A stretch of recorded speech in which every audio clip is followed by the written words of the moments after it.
Oi pessoal, eu sou o Davi, aluno do Seminário Servo de Cristo e fui convidado para participar desse louvor de hoje. Então, vamos adorar ao nosso Senhor. Quão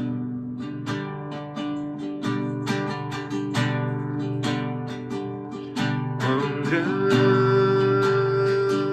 é o meu Deus, cantarei quão grande é o meu Deus, e todos hão de ver quão grande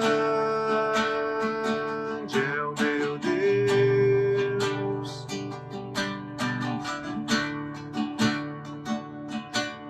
Com esplendor de um rei, em majestade e luz, faz a terra se alegrar, faz a terra se alegrar. Ele é a própria luz, e as trevas vão fugir, tremer com sua voz, tremer com sua voz. Quão grande é o meu Deus, cantarei quão grande é o meu Deus, e todos hão de ver quão grande é o meu Deus.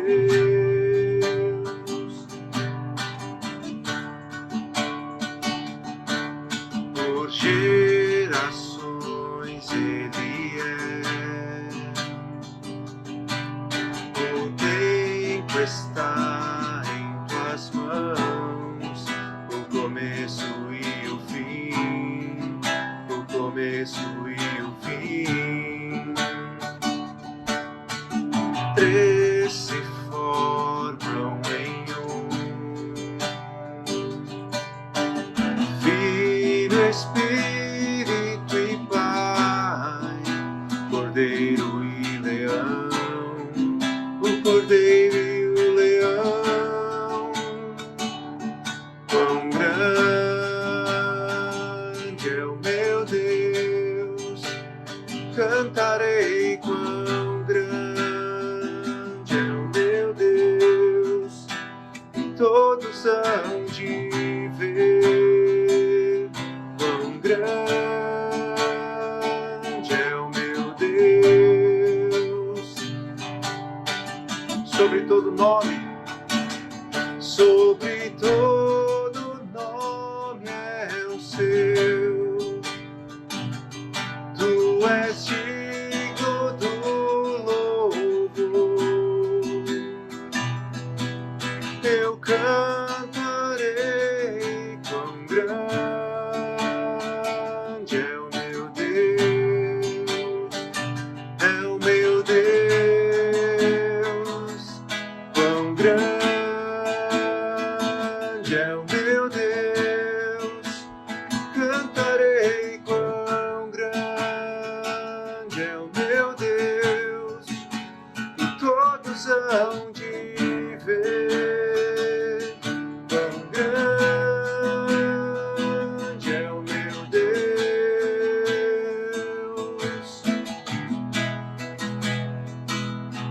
Quão grande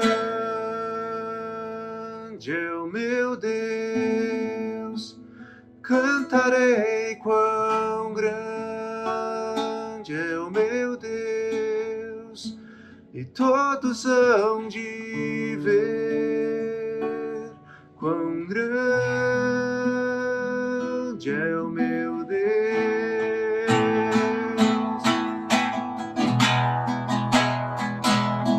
Quão grande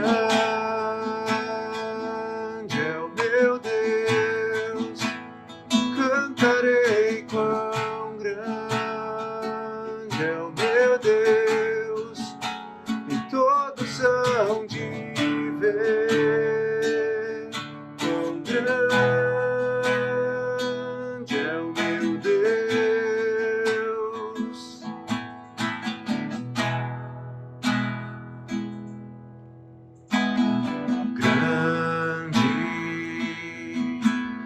é o Senhor e muito digno de louvor.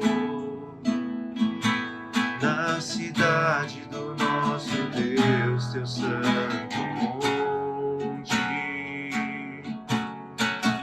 a alegria de toda a terra,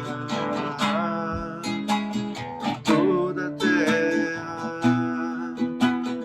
Grande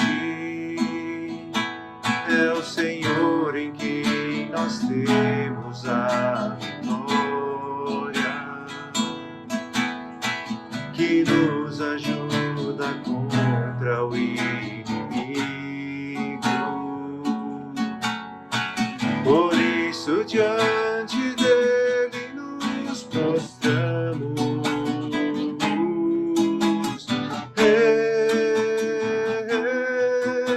queremos o teu nome engrandecer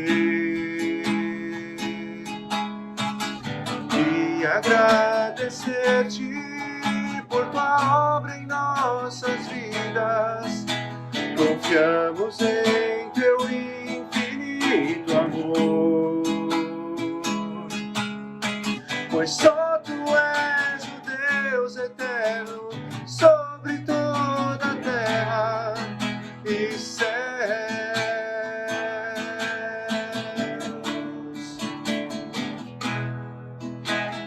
Grande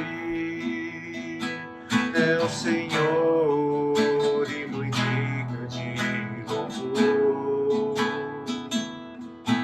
Na cidade do nosso Deus, seu santo monte, a alegria de toda a terra. Oh, grande é o Senhor em quem nós temos a vitória, que nos ajuda contra o inimigo. Por isso diante dele nos prostramos,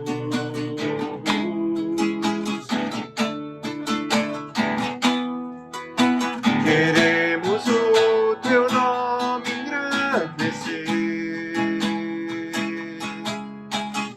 e agradecer-te por tua obra em nossas vidas. Confiamos em teu infinito amor,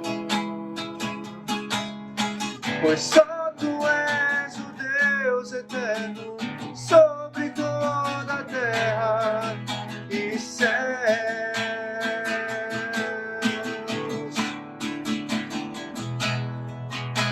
Queremos o teu nome engrandecer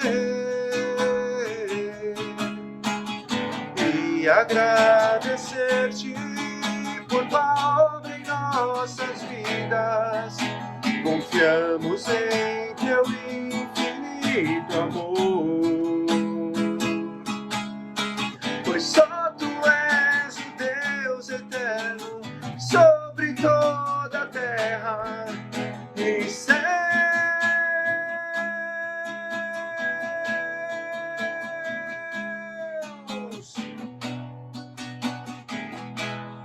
E céus.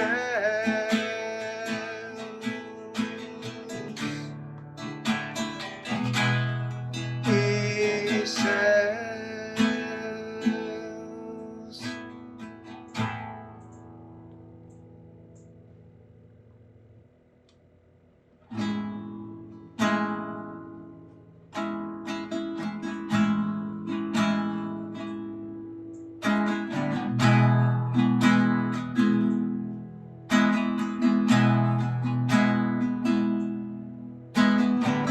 Seguro estou nos braços daquele que nunca me deixou.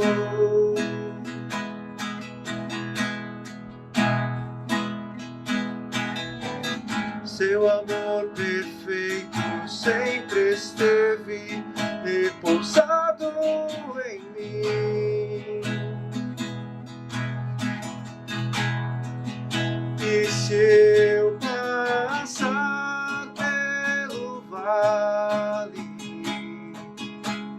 acharei conforto em teu amor, pois eu sei que és aquele que me guarda, me guarda.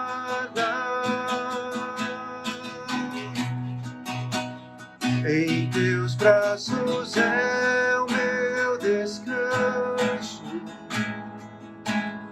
em teus braços é o meu descanso, em teus braços é o meu descanso, em teus braços é o meu descanso.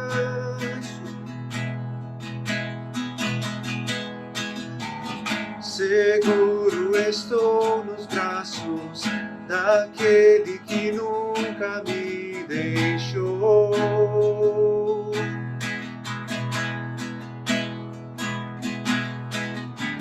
Seu amor perfeito sempre esteve repousado em mim.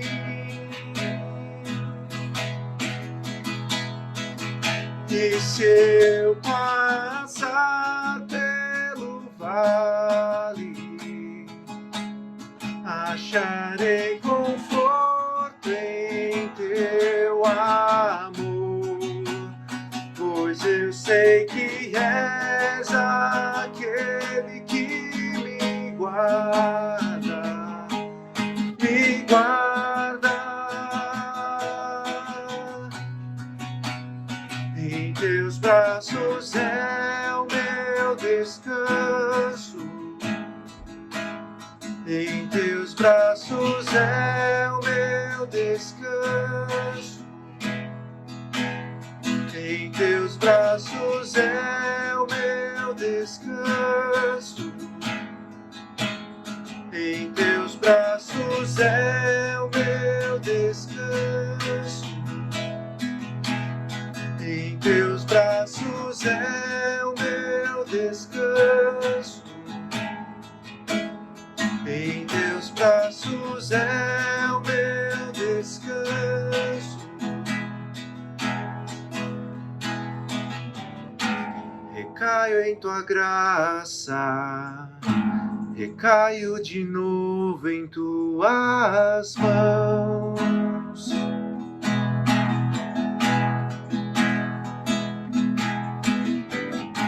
Recaio em tua graça, recaio de novo em tuas mãos.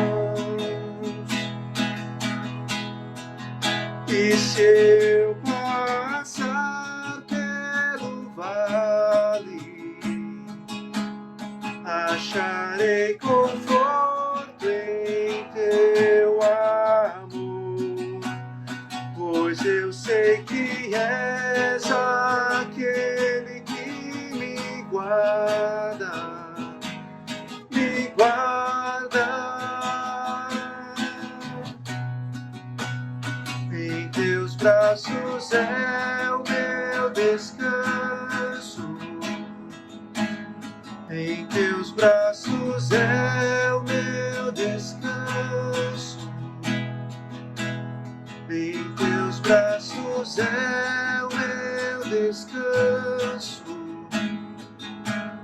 em teus braços é o meu descanso. Seguro estou nos braços daquele que nunca me deixou. Aleluia. Para mim é uma grande alegria estarmos juntos para meditar um pouco sobre a palavra de Deus e gostaria que você abrisse a sua Bíblia na carta de Paulo aos Filipenses E hoje nós vamos olhar de uma forma abrangente para todo o capítulo 2 dessa carta. Então, se você puder abrir e deixar a sua Bíblia aberta, para facilitar a nossa vida, eu também vou fazer a leitura de todos os textos na nova versão transformadora, a NVT. E o título que eu dei para essa reflexão nossa é A Atitude de Cristo. Paulo escreve no versículo 5 aquela que vai ser a sua tese em forma de um apelo para a comunidade de Filipos, que é: tenham a mesma atitude demonstrada por Cristo Jesus. Paulo não apenas olha para a vida de Jesus, mas olha para a vida de Jesus como exemplar para a comunidade. Ele espera que aqueles irmãos e irmãs desenvolvam essa vida de Cristo, que eles tenham a mesma atitude de Cristo Jesus. E se ele coloca isso como um apelo para a igreja, é porque ele tem a consciência de que é plenamente possível atingirmos este ideal. Então, para a gente refletir sobre isso, eu gostaria de começar fazendo a leitura dos versículos 12 e 13 deste capítulo de Filipenses, em que Paulo escreveu o seguinte: quando eu estava aí, meus amados, vocês sempre seguiam minhas instruções. Agora que estou longe, é ainda mais importante que o façam. Prestem atenção. Trabalhem com afinco a sua salvação, obedecendo a Deus com reverência e temor, pois Deus está agindo em vocês, dando-lhes o desejo e o poder de realizarem aquilo que é do agrado dele. Interessante notar, em primeiro lugar, uma afirmação que gera algumas dúvidas em algumas pessoas, né? Se a salvação é pela graça, nos méritos de Cristo, por que nós precisamos fazer algo assim? Trabalhar com afinco a nossa salvação. Em outras traduções, por que nós precisamos nos dedicar a desenvolver a nossa salvação? Essa é uma questão que o próprio texto responde, porque, na verdade, é Deus quem está agindo em nós. Atingir os ideais de vida, os ideais morais, atingir a capacidade de realizar a missão que Deus compartilhou conosco na pessoa de Cristo, só é possível por causa da presença de Deus em nós. Não fazemos isso com as nossas próprias forças exclusivamente. O suor do nosso rosto sempre será fundamentado na graça de Deus, e é justamente a graça de Deus que vai dar sentido a todo o esforço e todo o trabalho nosso, seja no desenvolvimento da nossa salvação, como a santificação pessoal, seja também no nosso desenvolvimento de salvação enquanto nossa missão neste mundo como proclamadores do reino de Deus, né? Então, este primeiro texto mostra para nós o desafio do desenvolvimento, né? Do trabalho com afinco na nossa salvação, obedecendo a Deus com reverência e com temor, conscientes de que Deus é quem está agindo em nós, dando a nós o desejo, mas também o poder de realizarmos aquilo que é do agrado dele, ou seja, a possibilidade de termos a mesma atitude demonstrada por Cristo Jesus é realmente algo viável, está totalmente dentro do campo da possibilidade e da realidade, porque é o próprio Deus quem age em nós, nos concedendo o desejo, a vontade e também o poder para realizarmos o que é do agrado dele. Paulo estabelece aqui um princípio, então. Todo este ensino de Paulo parte de um princípio dessa possibilidade e coloca a igreja diante desse desafio, que é ter a mesma atitude demonstrada por Cristo Jesus. E é o que ele fez do versículo 1 até o versículo 11. Ele foi mostrando para esta comunidade, consequentemente para nós, como foi a vida de Jesus. E algumas pessoas poderiam até argumentar, mas Jesus é Jesus, ele tinha todo o poder, toda a autoridade, ele é o próprio Deus.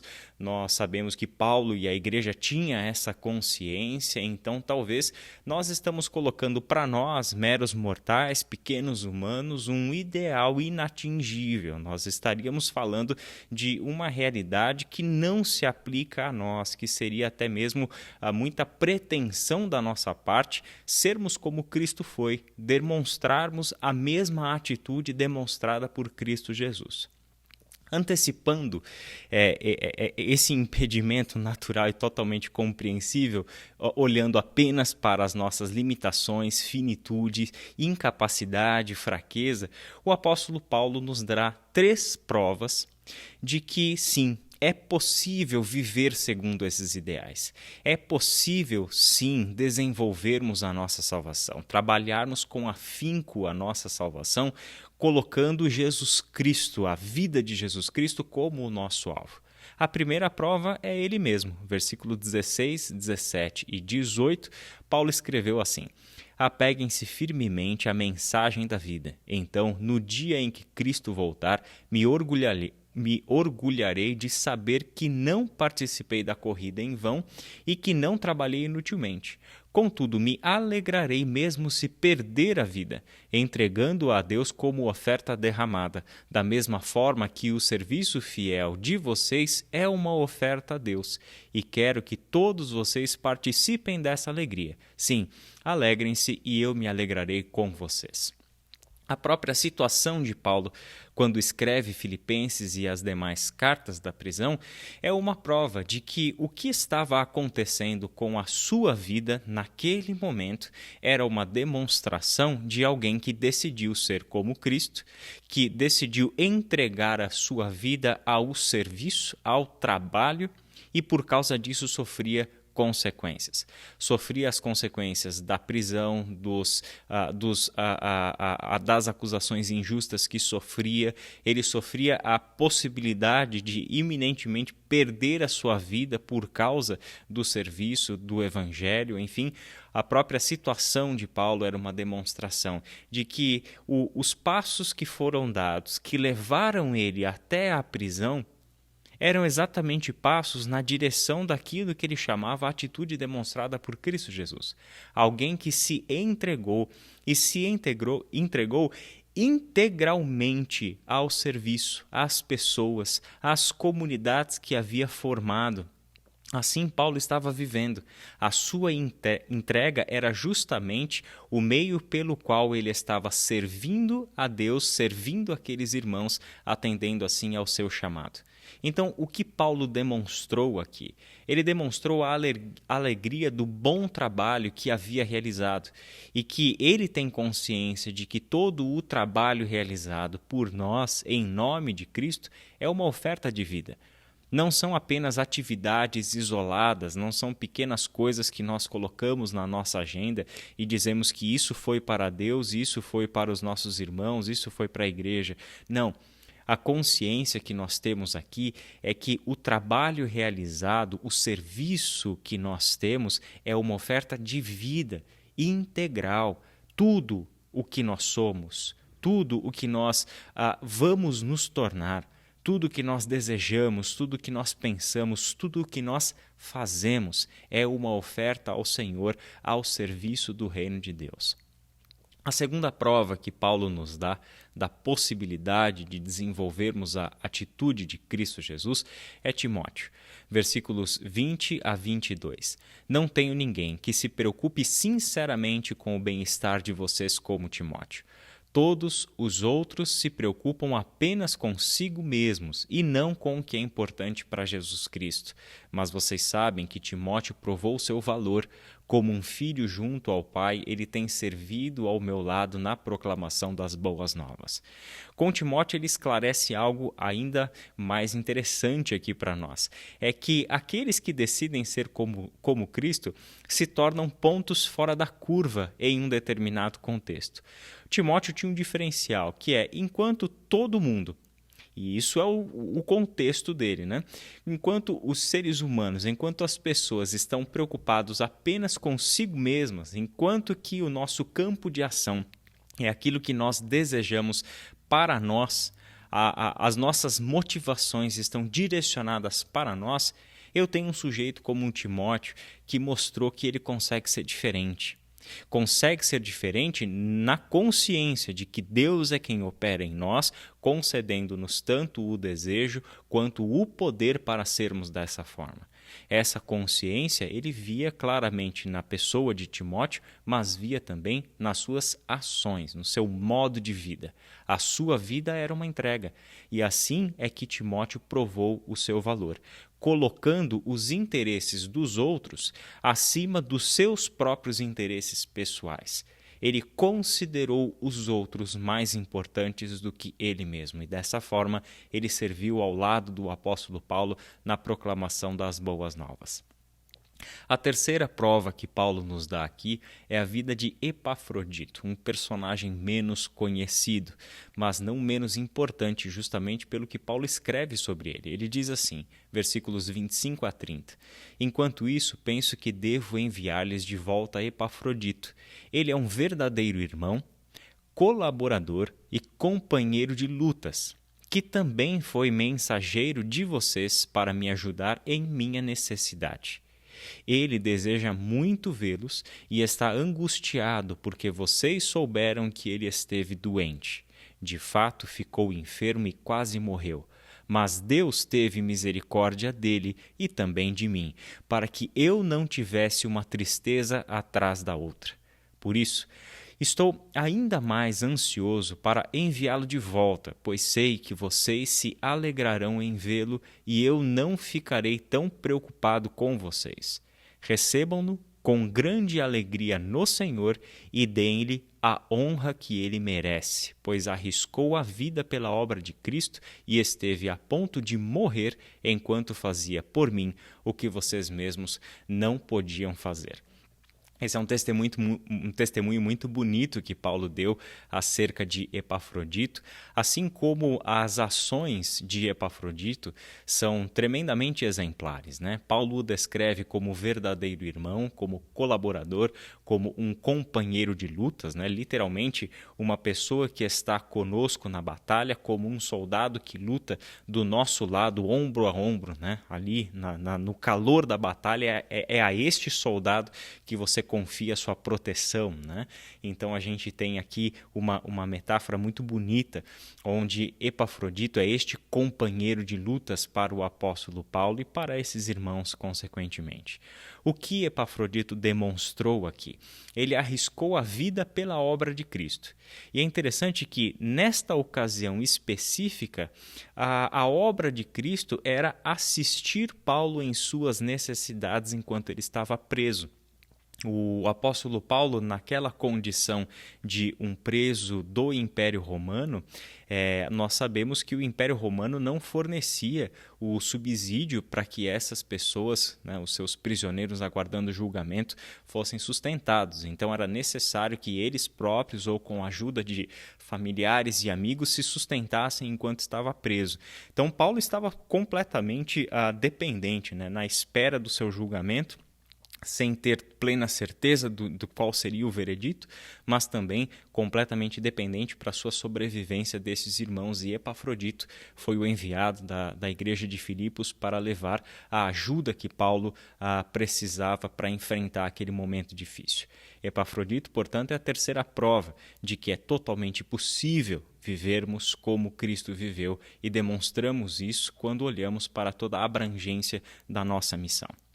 Caminhando para o nosso fim, a gente tem aqui, ao invés de uma conclusão, eu gostaria de dar para nós 3 pistas para a nossa ação, para o nosso bom procedimento, a partir do que nós aprendemos no capítulo 2 de Filipenses.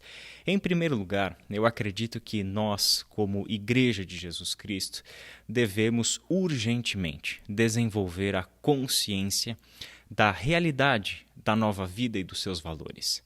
Talvez para muitos de nós, ser como Cristo é algo que está pairando no mundo das ideias, no campo da teoria, parece ser uma realidade um pouco distante, ou até mesmo ser um discípulo de Cristo está dentro de um âmbito de religiosidade, de formalidades, de um vocabulário que faz parte da nossa vida religiosa, mas não na nossa vida propriamente dita. Quando nós falamos sobre o reino de Deus, o discipulado de Cristo, o desenvolvimento da nossa salvação, o nosso trabalho, ou seja, o que é esperado de nós no processo da nossa salvação e santificação, enquanto esforço, disciplina, empenho, obediência, parece que isso está fora da realidade. Talvez seja a realidade para alguns cristãos e cristãs especiais, líderes, enfim, mas não para todos os cristãos. Esse é o perigo de nós olharmos para tudo isso como um mero ideal, uma mera teoria e não a realidade concreta. Precisamos, novamente, desenvolver a consciência da realidade da nova vida e dos seus valores. Foi justamente com esta consciência que Paulo faz o apelo para a igreja dos Filipenses. Tenham a mesma atitude demonstrada por Cristo Jesus, conforme o verso 5. Segundo, nós precisamos assumir a responsabilidade de ser uma referência. Isso é interessante porque talvez muitos de nós ainda não se entenderam desta forma. Né? Talvez não queremos essa responsabilidade, mas esta responsabilidade é esperada de todos os discípulos e discípulas de Jesus Cristo. A responsabilidade de ser para os outros uma referência de vida. Seja essa referência no ensino. Versículo 12, quando eu estava aí, meus amados, vocês sempre seguiam minhas instruções. Alguém que ensina, alguém que mostra o caminho, alguém que dá a instrução a ser obedecida porque fala da parte de Deus com base nas Escrituras, no conhecimento do Evangelho, etc. Esta responsabilidade de ser uma referência também na vida. Olha que interessante o que a gente leu no versículo 22. Como um filho junto ao pai, ele, Timóteo, tem servido ao meu lado na proclamação das boas novas.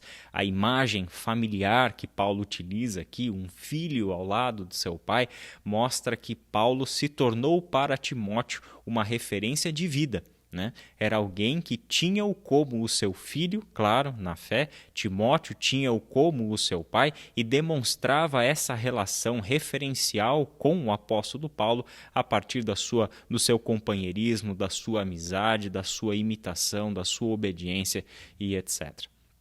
Em resumo, é o que o apóstolo Paulo colocou lá no capítulo 4, versículo 9. Continuem a praticar tudo o que aprenderam e receberam de mim, tudo o que ouviram de mim e me viram fazer. Então o Deus da paz estará com vocês. Olha a responsabilidade assumida por Paulo, né?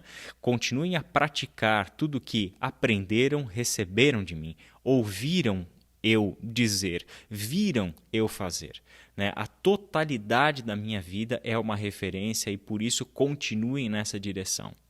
Em terceiro lugar, compreender-se como participante ativo de uma família de fé e missão, de abrangências integrais.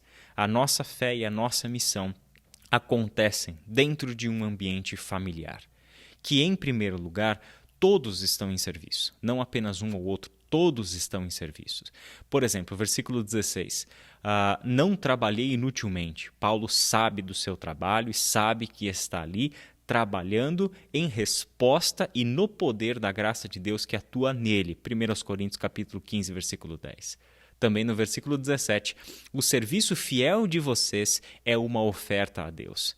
Paulo tem um serviço, tem um trabalho, os filipenses também o têm e todos eles têm consciência de que são participantes e todos são participantes ativos de uma família que está neste mundo em fé e em missão de abrangência integrais. Segundo, nós estamos unidos na missão e no serviço da pregação. Paulo disse que Timóteo, como um filho ao lado de seu pai, estava servindo ao seu lado no serviço de proclamação das boas novas. Paulo sabe que parte desta fé e desta missão executam a tarefa de proclamação, de verbalização e ensino da mensagem das boas novas. Mas também nós temos o exemplo de Epafrodito. Claro que esse texto não é exaustivo sobre tudo o que toca a fé e a missão, mas aqui temos exemplos referenciais, que é um serviço de ajuda propriamente dito. Ele é um verdadeiro irmão, colaborador e companheiro de lutas que também foi mensageiro de vocês para me ajudar em minha necessidade. O auxílio às pessoas necessitadas, o trabalho colocado a partir de mãos que se estendem para ajudar, para prover, para assistir pessoas que precisam do nosso serviço no reino de Deus e no Evangelho, que em certas ocasiões é um serviço que se traduz na nossa ação auxiliadora, né, daqueles que são necessitados. Por fim, qual era o objetivo de Paulo ao escrever todas essas coisas? Paulo tinha uma coisa em mente, que é exatamente como ele começou o capítulo 2, do versículo 1 até o versículo 4. Ele queria uma igreja em unidade na sua missão. Talvez este seja o grande desafio que está posto para a Igreja de Jesus Cristo no nosso tempo. Multifacetada, com diversas maneiras de agir, de se entender, de doutrinária, enfim, uma igreja que, infelizmente, temos assistido nos bastidores dessa história e também às vivas cores nas redes sociais, nos grandes embates, uma igreja que não consegue se compreender. Uma igreja que vive mais a fragmentação da sua identidade, da sua história, do seu entendimento sobre quem é e do que deve fazer, do que uma igreja capaz de se unir e agir em conjunto para aquilo que é de fato a sua missão e a essência da sua fé. Paulo começou o capítulo 2 dizendo o seguinte: há alguma motivação por estar em Cristo? Há alguma consolação que vem do amor? Há alguma comunhão no Espírito? Há alguma compaixão e afeição? Então completem minha alegria. Agora, essa é a frase de destaque. Concordando sinceramente uns com os outros, amando-se mutuamente e trabalhando juntos com a mesma forma de pensar e um só propósito. Não sejam egoístas, nem tentem impressionar ninguém. Sejam humildes e considerem os outros mais importantes que vocês. Não procurem apenas os próprios interesses, mas preocupem-se também com os interesses alheios. O objetivo de Paulo, a unidade da igreja em missão. E tudo isso que ele trouxe como um princípio e como um apelo, ele mostrou, ele deu provas na sua própria vida, na vida de Timóteo e na vida de Epafrodito. Vamos orar? Senhor nosso Deus e Pai, nós te agradecemos pela tua santa palavra e pela tua instrução. Que o teu Espírito fale ao nosso coração, traga estas palavras à realidade na nossa vida. Que não sejam, Pai, meras teorias e meras palavras, mas que sejam vistas, Pai, como as boas teorias que se traduzem em boas ações no poder do Teu Espírito. Dá-nos esta consciência de que é o Senhor quem está agindo em nós, dando-nos o desejo e o poder para que sejamos, Pai, tudo aquilo que o Senhor espera que nós, Teu povo, sejamos. Em nome de Jesus. Amém. Que Deus te abençoe e até a próxima.